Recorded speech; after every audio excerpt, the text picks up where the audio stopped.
দোকানে গুজব ছড়াবেন না। আমি সকলকে বিনয়ের সঙ্গে বলছি, কালকে সকাল সকাল ঈদের ময়দানে যান, ঈদের নামাজ পড়ুন, ঈদুল আজহার নামাজ পড়ুন। তারপরে আপনাদের নিজের নিজের যে কর্তব্য, যেটা বকরি যাদের আছে বকরি, যাদের অন্য পশু আছে তারা সরাসরি তাদের গেরাটোপের জায়গায়, নিজস্ব জায়গায়, কোনো পাবলিক প্লেসে করবেন না। আপনারা কুরবানি করুন। তারপরে যদি কোনো প্রশাসন এই কুরবানি করার জন্য আপনাদেরকে কেসে ভুগায়, আমি আপনাদের পাশে আছি, থাকব। এবং যে থানা এই ধরনের কুরবানি করার জন্য কোনো কেস মুসলমান সম্প্রদায়ের উপরে দেবে, আমরা কালকের দিনটা ছেড়ে দেব।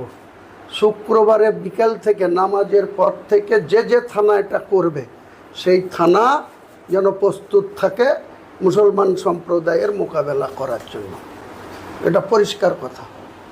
যদি ভদ্রভাবে, শান্তিপূর্ণভাবে যেটা বলছেন, সেটা আমি মুসলমান সম্প্রদায়ের মানুষকে বলছি যে আপনারা কোনো প্ররোচনায় পা দেবেন না, কোনো কারো দোকানে গুজব ছড়াবেন না, কেউ কোনো পশু কুরবানি করে তার ছবি তুলে ছাড়বেন না। যে ছাড়বে তাকে কিন্তু ভুগতে হবে, তার বিরুদ্ধে পুলিশ ব্যবস্থা নিলে আমরা কিন্তু পুলিশকে কিছু বলবো না।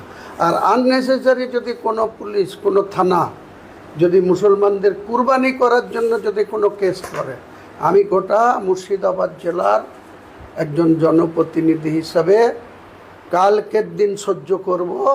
শুক্রবারে নামাজের পরে একসঙ্গে যে থানা এটা করবে, সমস্ত থানা সামনে আমরা হাজার হাজার মুসলমানদের এক কাট্টা করে তার কৈফিয়ত আমরা নেব এই সরকারের কাছ থেকে।